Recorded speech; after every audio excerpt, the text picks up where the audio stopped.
تفسیر قرآن پر مبنی پروگرام قول اللہ میر عدیل عارف کی جانب سے۔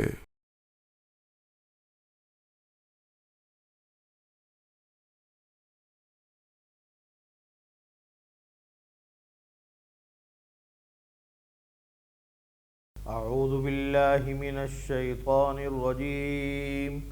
بسم اللہ الرحمن الرحیم۔ ان شجرۃ الزقوم طعام الاثیم کالمہل یغلی فی البطون کغلی الحمیم خذوہ فاعتلوہ الی سواء الجحیم ثم صبوا فوق رأسه من عذاب الحميم ذق إنك أنت العزيز الكريم إن هذا ما كنتم به تمترون إن المتقين في مقام أمين في جنات وعيون يلبثون من سندس واستبرق متقابلين كذلك وزوجناهم بحور عين يدعون فيها بكل فاكهة آمنين لا يذوقون فيها الموت إلا الموتة الأولى ووقاهم عذاب الجحيم فضلا من ربك ذلك هو الفوز العظيم فإنما يسرناه بلسانك لعلهم يتذكرون فارتقب إنهم مرتقبون صدق الله مولانا العظيم۔ برادران محترم، میرے عزیز دوستوں، بزرگوں، ساتھیوں اور میرے معزز سامعین حضرات، یہ سورہ دخان کا آخری رکوع ہے۔ اس رکوع کے اندر جہنمیوں کی اور جنتیوں کی کیفیت کو بیان کیا گیا ہے، اور جہنمی کو کیا کھلایا جائے گا وہ بیان کیا گیا ہے، اور جنتی کو کیا کھلایا جائے گا وہ بھی بیان کیا گیا ہے، اور کیا اس کے ساتھ معاملہ ہوگا یہ بھی بیان کیا گیا ہے۔ فرمایا کہ ان شجرۃ الزقوم، بے شک زقوم کا درخت ہے۔ زقوم اس کو اردو کے اندر سیہن بھی بولتے ہیں، تھوہڑ بھی بولتے ہیں۔ روایات میں آتا ہے، بزرگوں نے لکھا ہے، تفاسیر میں لکھا ہے کہ عرب کا ایک شہر ہے تہامہ، عرب کا ایک علاقہ ہے تہامہ، اس کے اندر یہ زقوم پایا جاتا ہے۔ انتہائی کڑوا اس کا ذائقہ ہوتا ہے، اور انتہائی بد ذائقہ اس کا جو ہے کھانا محسوس ہوتا ہے۔ تو یہ جو درخت ہے یہ جہنمیوں کو کھلایا جائے گا، اللہ تعالیٰ محفوظ رکھے، اعاذنا اللہ منہا۔ تو اب اس کو تھوہڑ بھی کہا جاتا ہے، سیہن بھی کہا جاتا ہے، اور عربی ہندوستان کے اندر بعض علاقوں میں اس کو ناگ پھن بھی کہا جاتا ہے۔ تو یہ جہنمی کو کھلایا جائے گا۔ جب جہنمیوں کو بھوک لگے گی تو ان کو یہ درخت ان کو کھلایا جائے گا۔ اللہ بچائے، اللہ بچائے، اللہ تعالیٰ محفوظ رکھے۔ تو اس کی مثال ایسی ہے جیسے کہ کوئی آدمی کو بھوک لگے اور اس کو کچھ نہ ملے تو وہ نیم کے پتے کھا لے، وہ بھی کڑوے ہوتے ہیں۔ تو نیم کے پتے تو پھر بھی کم کڑوے ہوتے ہیں، یہ پتہ نہیں کتنا کڑوا ہوتا ہے، اللہ تعالیٰ بچائے۔ تو اب سوال یہ پیدا ہوتا ہے کہ یہ زقوم جو ہے، یہ فرمایا کہ جہنمیوں کا کھانا ہے، یہ ابھی جیسے میں نے بتایا کہ یہ دنیا کے اندر بھی پایا جاتا ہے، تو یہ جو جہنمیوں کو جو کھلایا جائے گا، یہ جہنمیوں کو جو یہ زقوم کھلایا جائے گا، یہ دنیا والا ہی ہوگا یا اس کے علاوہ ہوگا؟ بعض حضرات نے فرمایا کہ یہی والا ہوگا، دنیا والا وہیں پہ وہاں پہ ہوگا، اور بعض حضرات نے فرمایا کہ نہیں، وہاں کا اور ہوگا، یہاں کا اور ہوگا۔ تو یہاں کا جو زقوم ہے وہ اتنا کڑوا نہیں ہوتا، اور وہاں کا جو زقوم ہے وہ بہت زیادہ کڑوا اور بہت زیادہ کریہ المنظر ہوگا، اور بہت ہی کریہ ذائقہ اس کا ہوگا۔ اور مثال ان حضرات نے دی جیسے کہ سانپ بچھو دنیا کے اندر بھی ہیں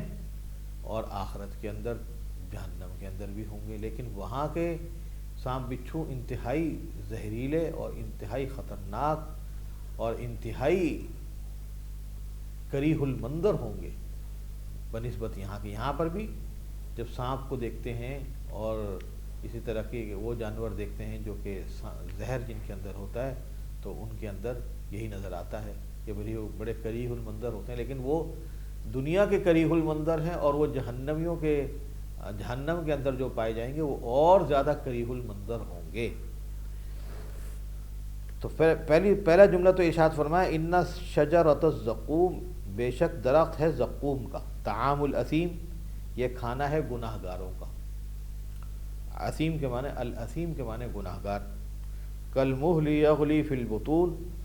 یہ ایسا ہے جیسے پگھلا ہوا تانبا کہ جو کھولتا ہوا ایسا محسوس ہوگا جیسے کہ پیٹوں میں کھول رہا ہے۔ کغلی الحمیم، جیسے کہ پانی کھولتا ہے۔ خذوہ فاعتلوہ الی سواء الجحیم، اور پھر کہا جائے گا کہ اس کو لے جاؤ، یعنی جہنم کے خادموں سے کہا جائے گا کہ پکڑو اس کو اور دھکیل کر لے جاؤ بیچوں بیچ دوزخ کے۔ اب اس سے بعض حضرات نے یہ نکالا ہے مسئلہ کہ یہاں قرآن کریم کی آیات سے بظاہر یہ ظاہر ہو رہا ہے کہ کفار کو زقوم دوزخ میں داخل ہونے سے پہلے کھلایا جائے گا، کیونکہ یہاں زقوم کھلانے کے بعد حکم یہ دیا جا رہا ہے اسے کھینچ کر دوزخ کے بیچوں بیچ لے جاؤ۔ اس کے علاوہ سورہ واقعہ کی ایک آیت آئی ہے ھذا نزلہم یوم الدین، سے بھی بعض حضرات نے یہی سمجھا کہ کیونکہ نزل عرب کے نزدیک، عرب والوں کے نزدیک اصل مہمان کی اس خاطر تواضع کو کہا جاتا ہے جو اصل دعوت سے پہلے کی جائے۔ جیسے آپ نے دیکھا ہو کہ بعض مرتبہ شادی میں ہم جاتے ہیں، کوئی تقریب ہوتی ہے تو کھانے سے پہلے کچھ چھوٹی موٹی چیز کھانے کے لیے ایسے ہی تواضع کے طور پہ دی جاتی ہے، یا تو سوپ پلا دیا جاتا ہے، یا کوئی جوس پلا دیا جاتا ہے، یا کوئی چھوٹی موٹی چیز ایسی کہ جس سے کہ پیٹ میں جا کے وہ ذائقہ اس کا ہو، تو اس کو تواضع کہا جاتا ہے، اور خاطر تواضع اس کو کہا جاتا ہے اردو میں، اور عربی زبان میں اس کو نزل بولا جاتا ہے، نزل۔ تو جو اصل دعوت سے پہلے کی جائے، بعد کے کھانے کو ضیافہ کہا جاتا ہے اور مأدبہ کہا جاتا ہے۔ اور یوں قرآنی الفاظ میں احتمال اس کا بھی ہے کہ زقوم کا کھلانا دخول جہنم کے بعد ہو۔ اس صورت میں نزول کا استعمال دعوت کے اصل کھانے کے معنی میں توسعاً ہوگا، اور آیت جو یہاں پہ بیان کی گئی ہے تو اس کے بعد جہنم کی طرف جو گھسیٹ کر لے جانے کا ذکر آیا ہے، اس کا مطلب یہ ہوگا کہ وہ تھا تو پہلے ہی جہنم ہی میں، لیکن زقوم کھلانے کے بعد اسے مزید تذلیل اور ایذا رسانی کے لیے دوزخ کے وسط میں لے جایا جائے گا، دوزخ کے وسط میں لے جایا جائے گا۔ یعنی دو مطلب ہو سکتے ہیں۔ ایک مطلب تو یہ ہو سکتا ہے کہ جہنم کے اندر جانے کے بعد زقوم ان کو کھلایا جائے گا، جیسے کہ خاطر تواضع کے طور پہ کھلایا جاتا ہے، اور بعد میں جہنم کے بیچوں بیچ لے جایا جائے گا۔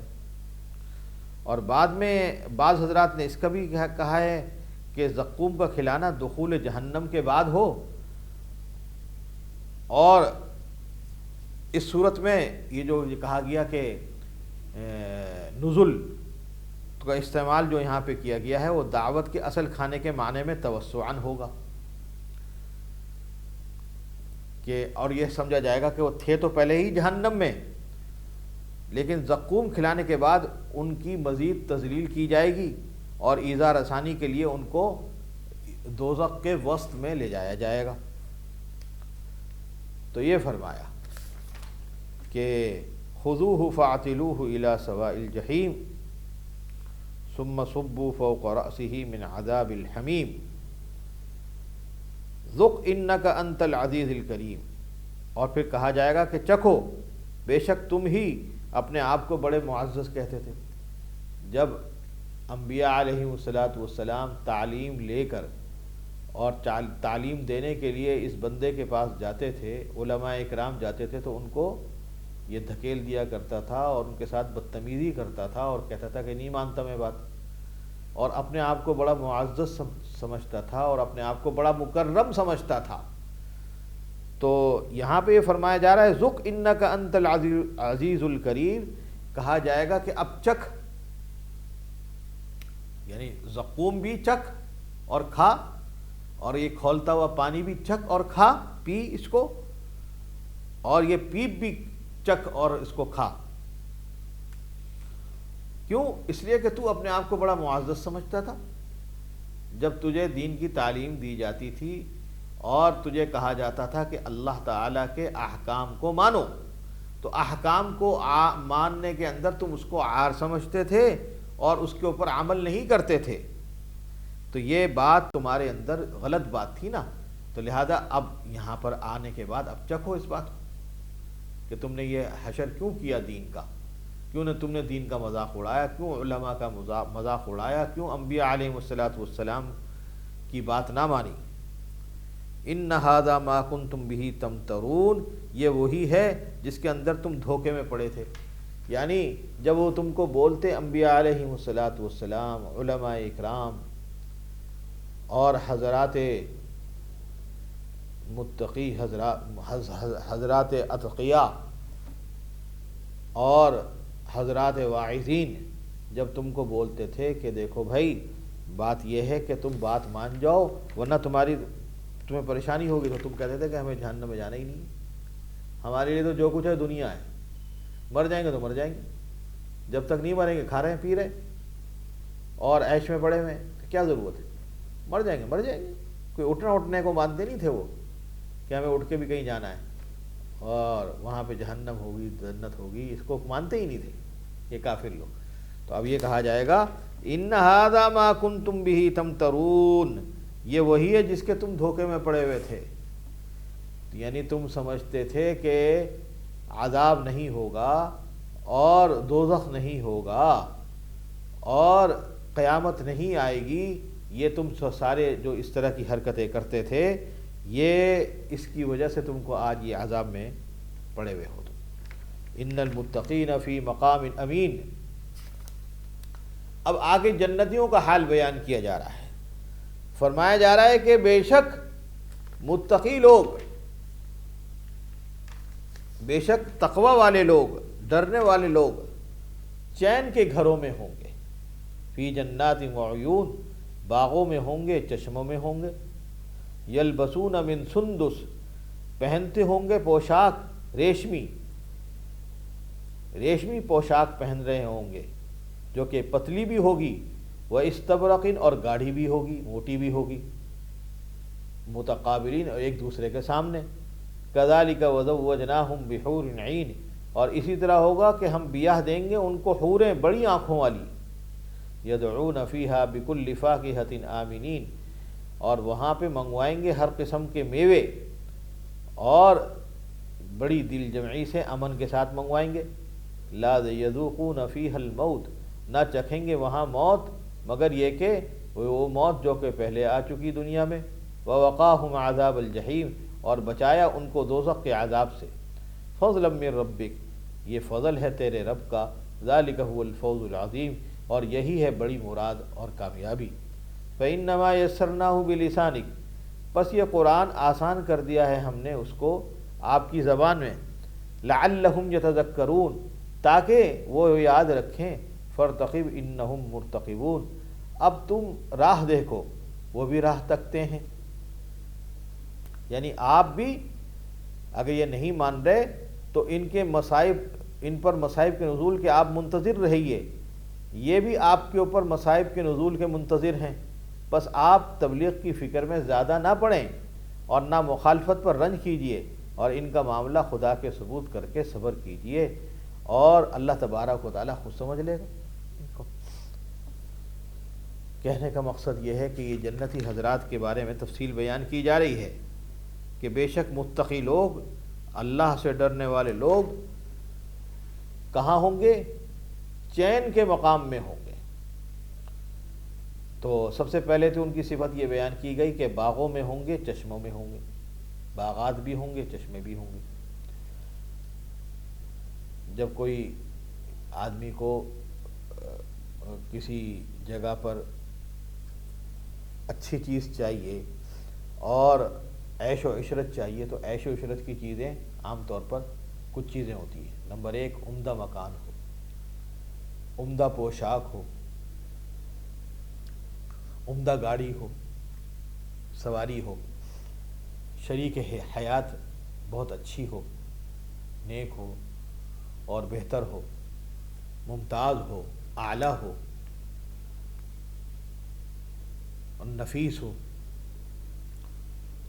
اور اسی طریقے سے سب سے بڑی بات یہ کہ وہ جو نعمت ملی ہوئی ہے اس نعمت کے زائل ہونے کی کوئی فکر نہ ہو، یعنی اس کی طرف سے امن ہو کہ یہ زائل نہیں ہوگی، کوئی خوف نہ ہو۔ تو سب سے پہلے تو فرمایا کہ باغوں میں ہوں گے، چشموں میں ہوں گے، یلبسون من سندس، پہنے میں ہوں گے پوشاک ریشم کی۔ سندس کہتے ہیں ریشمی کپڑے کو پتلا جو کہ رقیق ہوتا ہے، اور استبرق کہتے ہیں ریشمی کپڑے کو جو کہ موٹا ہوتا ہے، یعنی ایک دوسرے کے سامنے۔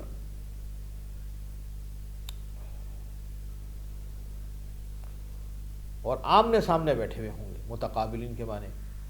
پھر اس کے بعد فرمایا کہ وَزَوَّجْنَاهُمْ بِحُورٍ عِينٍ،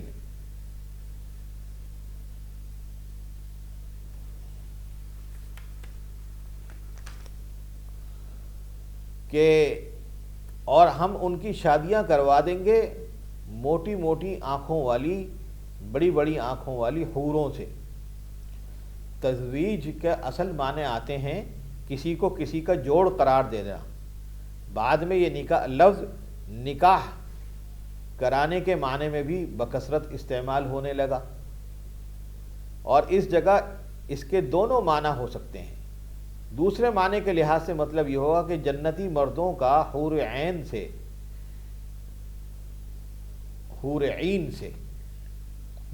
سے باقاعدہ عقد نکاح کرا دیا جائے گا۔ اگرچہ جنت میں کوئی شخص احکام کا مکلف نہیں ہوگا، لیکن یہ عقد نکاح بطور اعزاز و اکرام کے ہوگا، اس لیے کوئی اشکال نہیں ہو سکتا۔ اور اگر پہلے معنی مراد لیے جائیں تو مطلب یہ ہوگا حور عین کو جنتی مردوں کا جوڑا قرار دے دیا جائے گا، اور وہ جنتی عورتیں بطور ہبہ انہیں عطا کر دی جائیں گی، اس لیے دنیا کی طرح عقد نکاح کی ضرورت نہیں ہوگی۔ اور بعض روایت میں آتا ہے کہ وہ جو بیوی ہوگی وہ بھی جنت میں ملے گی، اگر وہ جنتی ہوگی تو وہ جنت میں ملے گی انشاءاللہ تعالی۔